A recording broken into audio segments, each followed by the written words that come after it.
Okay, babe. So we've been married 28 years, and there's probably some keys that have enabled you to stay in love with me. Now, it's clear why I'm in love with you. This whole package is just clear. Now, other people may look at this and go, super easy to live with. other people may go, so why are you with him? So let's answer this question. Why 28 years? How have we made it? What's your perspective about this? Your bedroom eyes. Hey-o! Just Now kidding. we're talking. Yeah, that's just a funny remembrance. We were checking into a hotel one time, and the lady behind the counter looked at you and said, "Oh man, look at those bedroom eyes. I'd never heard of such a thing." How do you? But, I remember this. I had no idea how to reply to that. Yes, I know. But Do you say thank you? Like, oh, shucks. But all I know is I'm like, that is it. He That's what does it have is? bedroom eyes, and that's kept me coming back for more for 28 years. Come back. Thank you, Lord. Okay, 28 years. Fun. I think that's a huge part of it, is I don't just love you, I really like you. You're my best friend, truly. I would choose to be with you over anybody. And so I think we're really compatible. We like a lot of the same things. And even if we like different things, we're adventurous enough that we like to try new things. So I love that. Yeah. Of course, your heart for the Lord and how we committed our marriage to the Lord is the number one key. Thank you. Yes. I have a question about this, though, because, I think one of the keys to our marriage is that together we are pretty low drama. And I mean, I don't know if I'm going to offend a lot of people in this, but I feel like the potential in a relationship is that the woman might have a little bit more drama. Well, and the truth of that is, between you and me, I probably do have more drama than you. You're like as lower level as there can be of no drama. So anything above that would be me.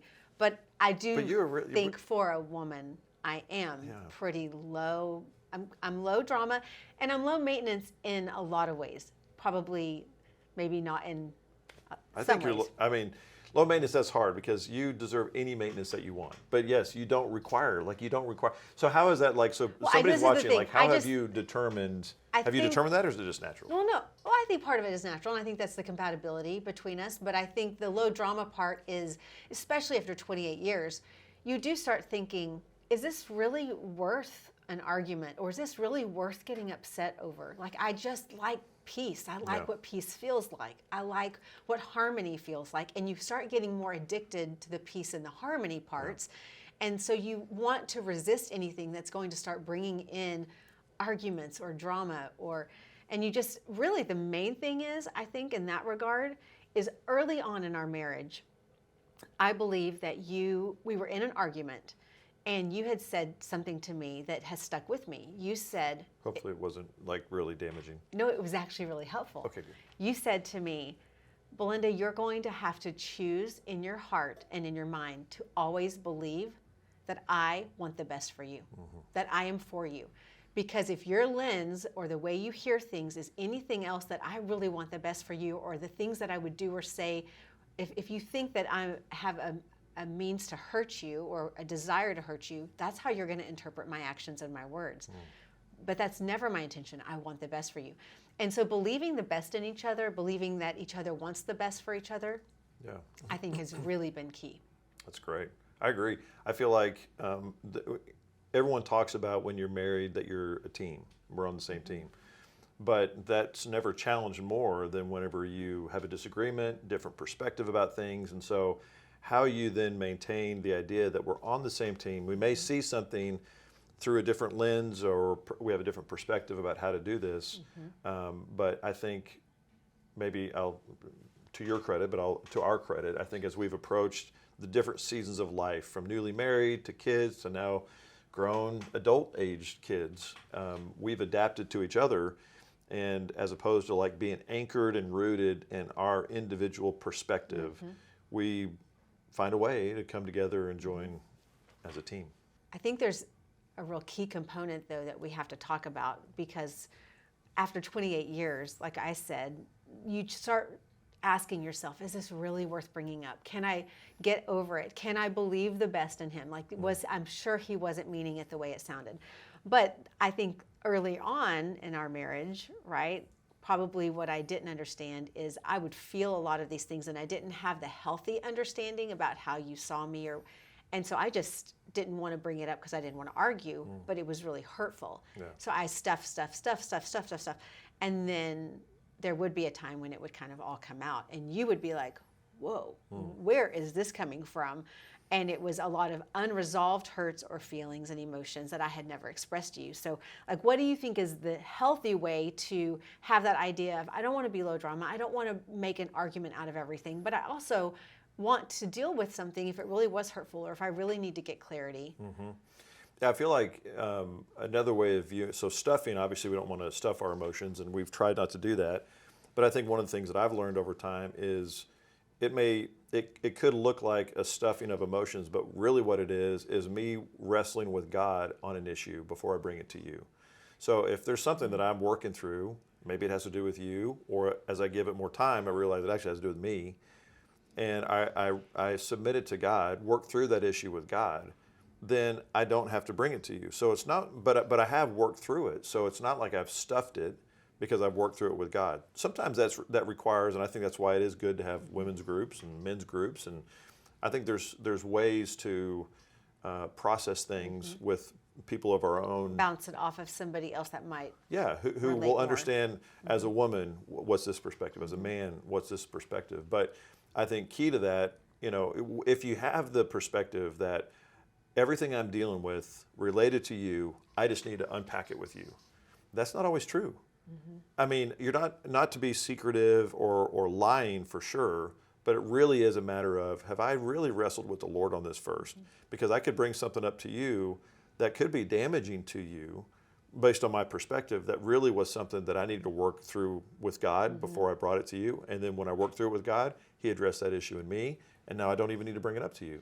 Or if you do, I remember we were in a marriage conference once and we learned the whole thing of, when you do blank, it makes me feel blank. Right. And the idea of, if you have wrestled with the Lord first, and you can pinpoint, I have a propensity to have an insecurity come out when this happens. Then you could come to your spouse, you could come to me and say, when you do this, this is how it makes me feel, but the Lord is working on me on this thing. I know this is an insecurity I have, but I still want you to be aware that because I'm working on this, when this is the approach you take, or when these are the offhanded things you say, it kind of maybe triggers this part that God is working on as well. Well, and I think for everybody, what comes up when I'm confronted with something about me is a defensiveness. That's just normal. It's just normal. It comes up, and that's the point of what I think we've worked through to go, maybe I even need to lead with this statement whenever I want to confront something that I'm working through with you. Hey, I just want you to know we're on the same team. I love you. It seems so simple to start with that, but it's preparing the heart to receive, but I want to bring something up, something you did or something you said. Here's how I took it. Or you did this, and I think here's the negative impact I think it had, but I begin with, but we're on the same team, so I want to understand you. I want to understand what you meant by this. And so not keeping that in is important, but I think first starting with, God, what do you have to say about this first? The other thing too, I think it's important in marriage to also recognize who in the marriage is a verbal processor and who in the marriage is a nonverbal processor. Tell me more. I will. I'll tell that. you more. While you think about it, I'll tell you, because I'm the verbal processor and you're the nonverbal processor. But it actually, in some conflict resolution, we've had to identify that we are different in that way. And others may be in a marriage where it's the same, but we're different. And so where I might seem to be stirring up a conflict or stirring up a thought that wasn't existing before, it's because I'm needing to process it verbally. And I actually get to my understanding after I've thrown out. What I'm throwing out is not where I'm landing. Yeah. I'm just throwing It's such a great thing to learn. And actually, I've had to help our kids learn this over time. Like when bringing something up to you, sometimes your first response is, well, no. And I just let them know, hey, just let her get the no out. And it doesn't mean that's where we're going to land on this, but she's got to say no to start with, because that's where. Don't lead with no. I'm not saying every time. I'm just saying when it happens. What my point is, like, that's not necessarily what you think. That's what a verbal processor is doing. It's like you're processing while you're talking. Now, I'm more of an internal processor, and so I'm having all this dialogue inside my head, and you're on the other side, like literally trying to just like draw it out, like reaching on the inside my edge head. of my seat. What possibly could he be thinking? And it's like in my brain, I can't even unpack for you what I'm thinking because I'm still processing Because it. you want the actual answer before you say a Well, it's not word. even that I want that. Like my brain doesn't know how to like unpack it until like here's how I've concluded my thinking on this. Voila. Yes, Here but are here my in real thoughts. time, people can see why we've had to work at our marriage for a straight 28 years. Yes, and we figured out how the communication styles really play well together. Right? We play well together. We play well. We play well together, which covers up a lot of the communication It's issues. true. I remember one time we were preparing for a marriage conference, actually, and you asked me the question, if you could rate our marriage from 1 to 10, what number would you choose? And I was thinking about it, and I said, well, honey, why don't you go first? I want to hear what you think. And you said, Which is such a trap. I The you didn't go mean, first I trap. didn't mean for it to be, but since it was, you'd been thinking about it longer. So you answered and you said, I think like a 7 or 8. And this was, we were maybe 15 years in. We were raising 3 kids. Everybody was young. I was homeschooling at the time. I had a different perspective. And so you said a 7 or 8, and I was like, oh, because I would have said a 4 at best. So rude. Then I said an 8, so you're supposed to say at least you have like a 1-point margin around that because I said it first. But You were supposed to go 7 but or 9. in all integrity, we were about to go teach on marriage. I and know. Why felt was I a like, 4? Well, this is the thing. You weren't a 4. We were a 4. And That's a good way of saying it. Yes, you weren't a 4. We Yeah. were a 4. Oh, And it's I like because that. we hadn't fully, I think how I was feeling Yeah. was there was a lot in that season outside of being your wife, being all the kids' moms, trying to be a good daughter, trying to be a good friend. There's so many things. And you trying to, create a career and working, like we were just being pulled in a lot of ways. And so between us, there was a lot of open door for me to misinterpret some of your busyness or misinterpret some of the ways that we were being pulled, in that I wasn't maybe getting everything that I felt like from you that I wanted or needed. And so everything was kind of setting me off. We were arguing a lot more. And then it's like this hamster wheel, we're not seeing eye to eye on things, and now we're being pulled in different directions, and the kids are up late at night, and now we're tired and we're not getting sleep, and I'm offended by everything you're saying, and Everything? well, not really, but at the same time we were in ministry and God was using us. We were being asked to speak at this marriage conference. It's like, I don't know if we should be doing that. Do we really have anything to say? And I'm painting a picture that's probably worse than it was, but That's probably honest. I think some of it was the idea that at that time, I was really having a hard time with the idea that the things that you did, you really were thinking of me. I was interpreting things in a way that felt like, I don't know, it brought up a lot of insecurities about how you felt about me, especially if we were in conflict. I just got so defensive with everything that, if we had a conflict, I just knew that it was, your motive was to hurt me. I just knew it, Yeah, and I think that's interesting because I think there's a question that whether you're a verbal processor or an internal processor, a question you can ask that sort of pauses the situation when you begin to get defensive. So you're confronting something in me, I feel defensiveness well up, I want to sort of like go into defensive mode. But if I can ask this question, it will help pause. The question is, or really it's a statement, tell me more. Think how easy that is. Tell me more. What I just did is I stopped me from reacting. I invited a conversation for you to tell me more about, you may have just unpacked a bunch of stuff, but I promise if I say, so tell me more, there is more to tell. You'll be able to squeeze out something. And that'll allow me to process what's happening, what you're confronting me with or what you're talking about. I think on the verbal processor side, again, you're talking then to an internal processor who might have said very little. But once I begin to talk, you don't know the whole trail of my thinking, which as a verbal processor, you give to the world. Here was my thinking all along the way, and I just told you the whole process. Internally, you don't get that from me. But if you go, can you tell me more? Like, how did you get to that? That then invites a rewinding of the narrative in my mind that I can then begin to unpack because now I have that perspective. Really and I good. think being able to say that helps Because here's what happens when you're in different seasons. Let's just pick that season. 15 years of marriage. Our kids would have been like 12, 8 or 9, and like 5 or 6, somewhere in that realm. And you were staying at home and while I was working. So you were working at home, watching our kids, teaching our kids. And here's what I view it as like. So as a dad, I'm out doing my job. You're at home in basically a family war zone. Everything that's going on, and you're trying to navigate this whole thing. And I just parachute in to a war zone. I've got no idea what's going on. I've been out here. And so you have to all of a sudden adapt to a new reality of what's going on. And I think a lot of dads struggle to do that. They don't know how to do that. They don't. And what it makes them do is work more, work longer. They stay away from the war zone because it feels like war. And they're expected to parachute in and have all the context for what was happening. They're expected to suddenly be able to go, now you're on. You've been away for the last 8 to 10 hours. You're home now. On. The kids are yours. I expect you to understand all my needs. Go. And most dads don't do that well because that's really hard to do, obviously.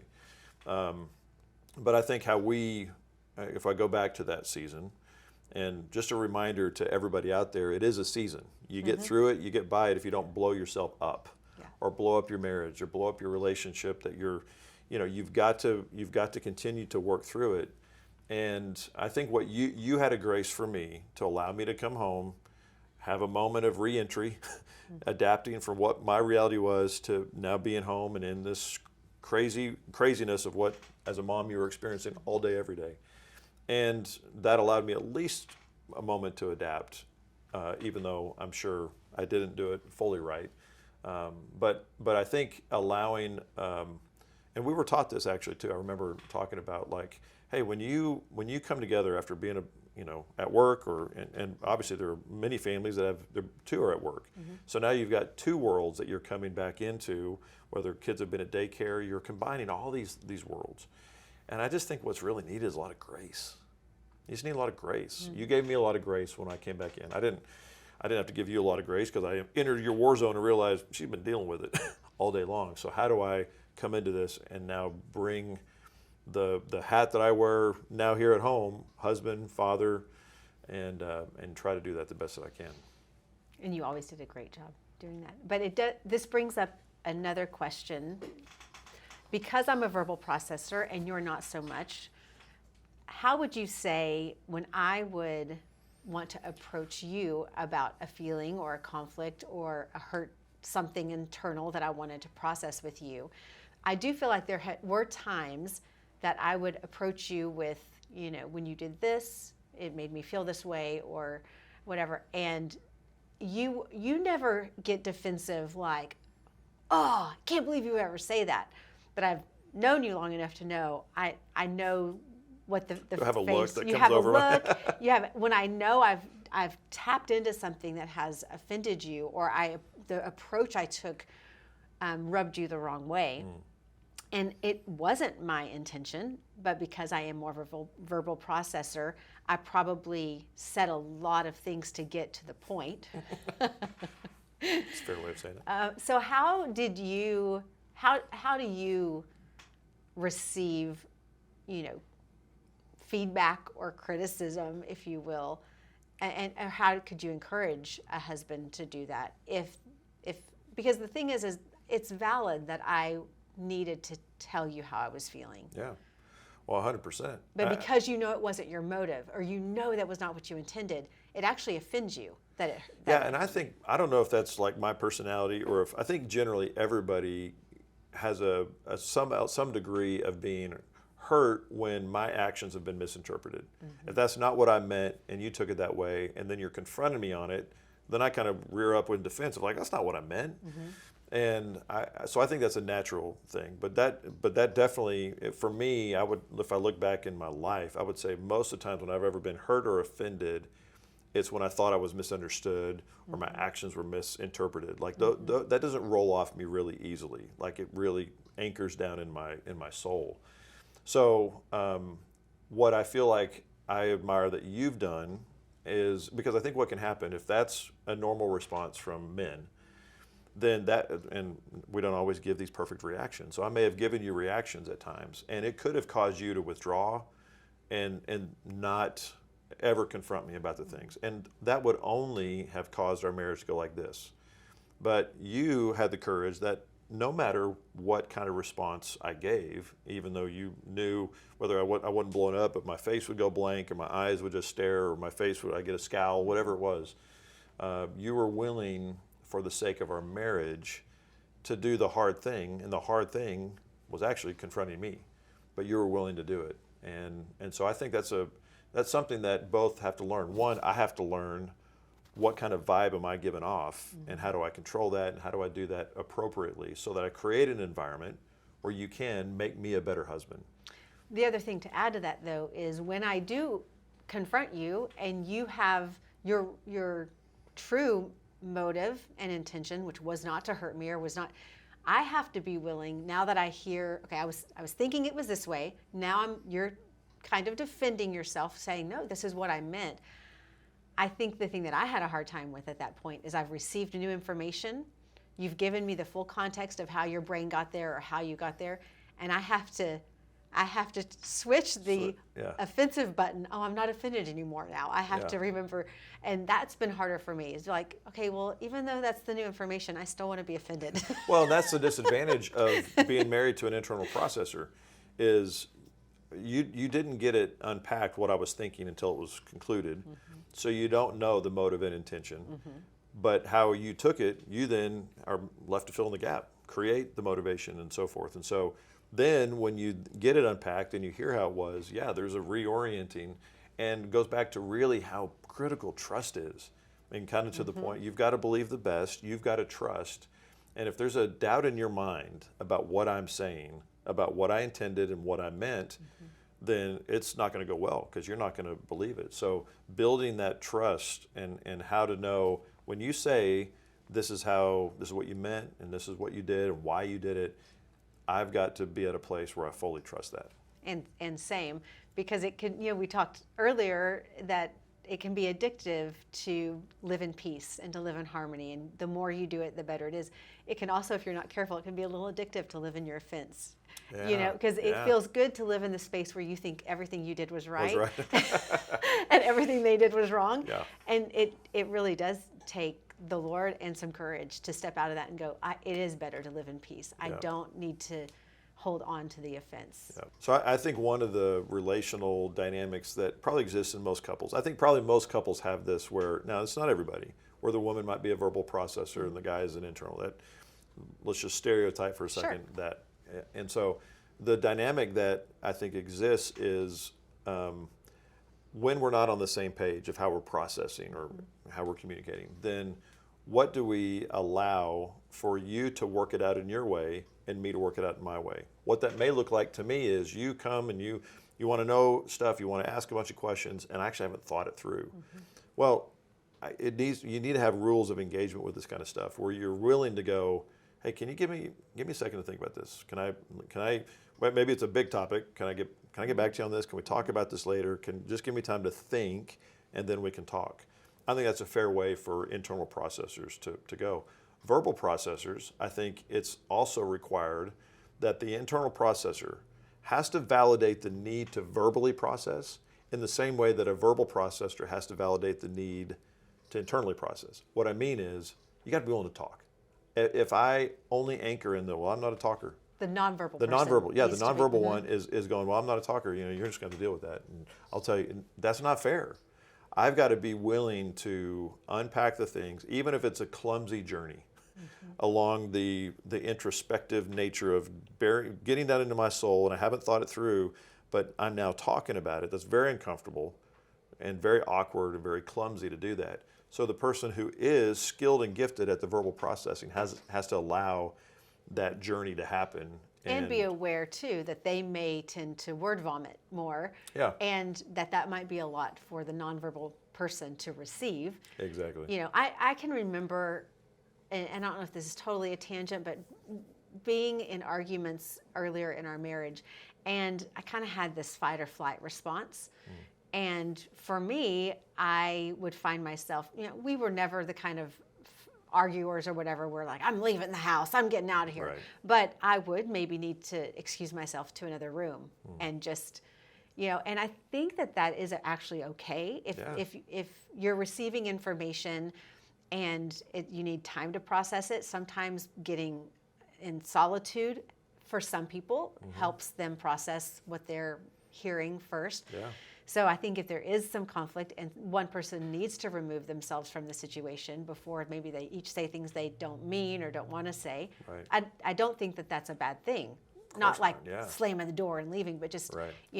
I think I need to remove myself for a minute and process what you're saying and let me get my thoughts together about really what did I do or what do I want to say. And I don't think that's It's not, the only key to that is actually then coming back to actually talk about it and resolve it. definitely. Sometimes the tendency can be, oh, I worked through it, I thought about it, now I don't want to talk about it. Right. And that only goes farther to press it down yes. and make it affect, it's gonna pop out at some point in the marriage. But I think if you're in a marriage where there really is a very strong personality or a strong verbal processor, and then also a strong personality still, but that person is a we're both strong personalities and we process differently. I think when you said rules of engagement, that's really key. I think you need to, in your marriage, you need to have some rules of engagement that, hey, if I want to approach an issue with you, the way I do that is I'm probably going to kind of vomit that out, and I want to be better at what would be a better way to tell you something that I need to tell you that's going to be hard. Yeah. And maybe ask your spouse, how would they like to receive that kind of information? Yeah, I think that's key. And the other thing I was thinking about, which is required on both sides, is self-control. Reflecting, when it comes to conversation or conflict or just dialogue, if I'm internal, so again, all through the lens of how we process stuff, which we've talked a long time about this, so it's interesting. But if I'm a verbal processor, then maybe at times you need to exhibit self-control and not say all the things. Not say all the things. That's so rude. Well, and as an internal processor, part of self-control is to not anchor in my thoughts, and I've got to be willing to come out of it, step out of it, and be willing to do that. So I think self-control is a big comes into it really, really as a big deal in the midst of conflict, discussions, arguments. So a few years back, we took the Strengths Finder test. Loved it. Great test. It did help us a lot, actually. Yeah. But if somebody's not familiar with it, it really highlights the things that you are strong in, and it doesn't focus on your weaknesses as much. And there is this stereotypical idea that guys just want to fix all the problems. So when a woman comes and says, "Hey, I'm having this issue," or "I'm having this conflict with a friend," or whatever, or what work or whatever it is, the guy just stereotypically is like, "Well, I do X, Y, Z." Do this. Yeah, it's so easy to see. Yeah. So then we took that Strengths Finder test, and it has like a myriad of 32 strengths or 35 strengths or something. But one of the strengths is called restorative, which is a very strong gift and strength for people who they have a gifting to see things that are broken, to see problems, and immediately know how to fix them and the solution. They must be great husbands. They are. So you took the test, and your number one strength came back restorative. What? Yeah. So this is Lucky what you. I know, lucky you. So this is what was awesome about it, though, is I had been frustrated prior to taking that test. Not really, but we had just joked in our marriage for years that sometimes I just want to come to you and I just want to vent. I just want to tell you. I love it when you do that. Like, I just want to listen. I sit so patiently. Yes. Like, honey, talk more. Yeah, right. I have no thoughts on this. I just want to And listen. you would just try to give me X, Y, Z, 1, 2, 3, and I'm like, I don't need solutions. I just need you to listen to me. I want to vent. Well, then this test result came back, and it wasn't just the stereotypical male thing that you couldn't help yourself. You can't help yourself because it's your number one strength. You realize I had a superpower. You have a superpower. Yeah. You see broken things, and you want to fix them, and you have the solution. What was You're good? welcome. Yeah, you're welcome. What was good about that is I was able to say, "Hey, babe, I see now that is your number one strength. You don't know how to think outside of restoring what I'm telling you. You can't even do it, but you're going to have to learn to do it for my sake, because I can't have your restorative gift constantly coming at the issues that I have, because sometimes the issue I have is I just need, as a verbal processor, I need to get it out, and I just need the problem to be validated. I just need you to say, that stunk. Yeah. I can see where that hurt. Can I hold you? I just need that. I don't need a next step. I don't want to do anything about this situation. I might just want to vent it out. And actually, in the venting, for a verbal processor, I know you don't understand it because you're not that. That actually sometimes helps. It makes me feel better to just get it out. Yeah. And then I've released it. Yeah. And so I think in our marriage, it was important to find out that not only was that your stereotypical because of the male kind of idea, but it was really you're wired that way. Yeah. But I had to tell you, you're going to have to temper that with me a little. Yeah, and I mean, honestly, for guys, I mean, there may be guys out there going, so how do you even do that? It's not even a matter of strength finders and restorative, I just think, wow, here's what you said. And I just got to say it this way. You literally just have to turn that off. You just got to go, oh, I'm so sorry. Is there anything you need? Intuitively, you can't imagine that that's what somebody would need. No, I know. And the I'm sorry isn't intended to be disingenuous. I mean, it's like, I'm so sorry. Realizing that phrase alone may be what you need to hear. I'm so sorry. That really does. Now, I can follow that up if you ask me to with the things that I think you could do or whatever, but I got to just stop there. I'm so sorry. And what's ironic, though, is from a woman's perspective, if you were to just give me all the validation, the I'm so sorry, the hug that really hurt, you know, I can hire a guy if you need me to, like in whatever, you know, we can. Yep. I'm just kidding. But if you just validated, I know a guy. I know a guy. Yeah. Rocco and Moose on this. If you validated it, what's ironic about the whole thing is I probably would come back later and be like, well, what would you do about that? Yeah. And then I would actually ask for your thoughts. But I don't really want to hear that at the beginning. Well, let me ask you this: is this a fair thing? Because I feel like I've done this, and there's been different ways you've responded. But is it fair in that moment to go, you know, let's just say, I'm so sorry, that does stink. What do you need from me? Is that a fair question, or do you go, I want you to know what I need. You know, you need to whatever. You need to just give me a hug. You need to hold me. You need to, or is that a fair question? I think it is a fair question. I think it's tricky because this is where the complexities of womanhood comes in, and how hard it must be to be a husband to It's so hard. a complex woman. But to you, it is just. Because I think there's a part of me I can see me saying, I shouldn't have to tell you to give me a hug. I shouldn't have to tell you what's next. You should just know. But then also I've had to learn, you know what? If I can just let my pride down and tell him what I need, he will offer that to me. Yeah. So it's a tricky fine line. It's a fine line for sure. Well, and look, guys, we should expect more of ourselves than to not have some idea of what to do next. So I'm not suggesting that it shouldn't be obvious if you're broken down in a puddle of tears crying that you might need a hug.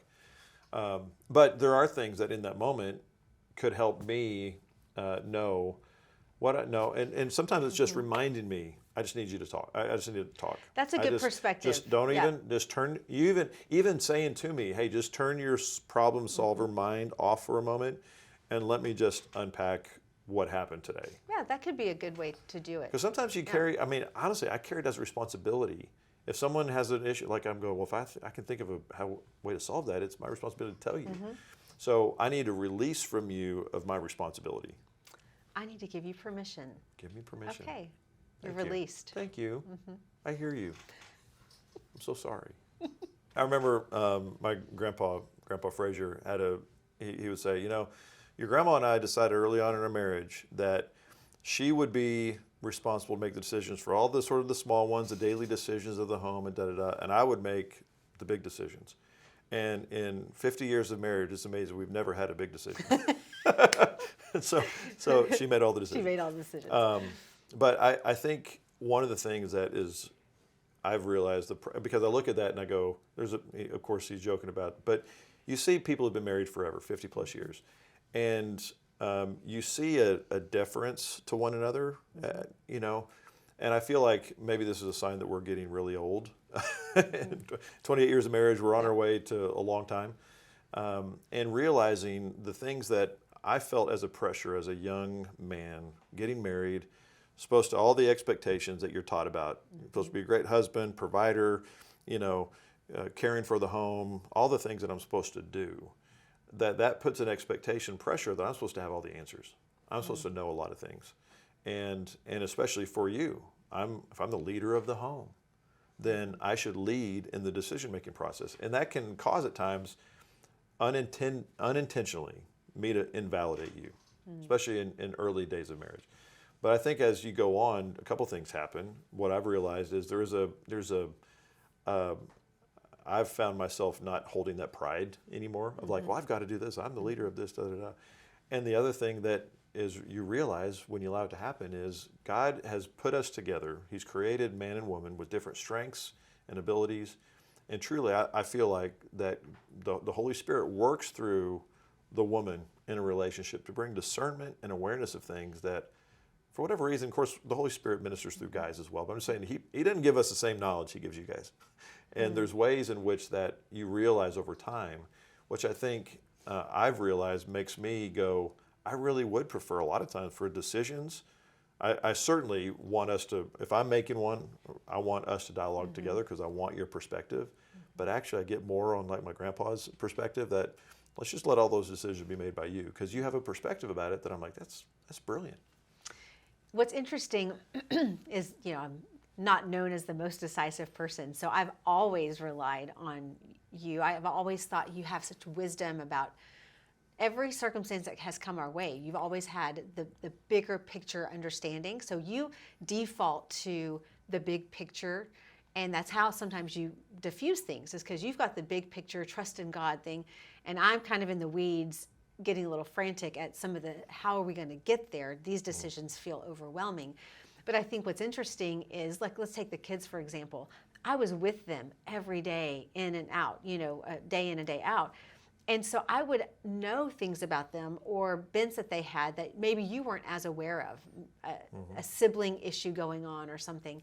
And so it would be important that I would be brought into any decisions or any conversations we were having simply because I had more information in a lot of ways. Right. But I think what's interesting about our marriage is I've never wanted to be the lone, we're forging this trail and I hope you're just following. And you really haven't either. Right. We've been very partner-centric in our marriage. It's always been, let me hear your perspective on this, and what do you think? Now, I will say we don't see it from the same viewpoint a lot of times, and coming to a conclusion, sometimes it does feel like there is a voice in the matter that rises up, and maybe with the kids, maybe it seemed to go more my way sometimes, if not even that it was our way, but I think it's important that, for me at least, that I always felt like I had a voice. I always felt like you were hearing me. You weren't making all the decisions, but I also didn't ever want to feel like I was in it alone. I needed to know that you cared about this issue, that you had thoughts about this issue, that you would make the tough call if it had to be made. And I've seen you, the way I learned how to help you make decisions. When it would come, you'd be like, I don't know what decision to make. I would help you process and give you a solution, and then you would want to do the opposite. That's how that's how you made the decision. You know what? That's a very good perspective. That does work a lot. Even if I could like lower my pride about where we're going to eat for exactly dinner. When it came to meals, it's like, you don't know where. Well, great. How about these places? No, I don't want any of those. And we would ultimately get to the answer by me giving you the solutions, which you didn't want. So that was perfect. I helped you. That's you know what? But here's another example that is more serious, but I do remember it. I remember we had been in a university model schooling system for our kids, which meant they were home, and I was homeschooling them for part of the week, and then they were also at a school for part of the week. And we were in this maybe 5-6 years at the time, and I remember I was kind of like, I don't know if I can do this again. I feel really called to it. I feel like the Lord has told us this is how our kids are supposed to be educated, but I don't know that I can do it anymore. And you had kind of fallen out of some of the grace for it. There was just some ways that you felt, silly things like if they were in school all week long, when you had Fridays off with your job, I would have Fridays free and we could be together. It's a little selfish. It wasn't so much about the kids' education at that point. It was just but it was a real thing. It was a way for us to connect. If I wasn't homeschooling on Fridays, and here you were off on Fridays, and I was having to do things. It was those little things that you were like, can't we? Is there any adjustment?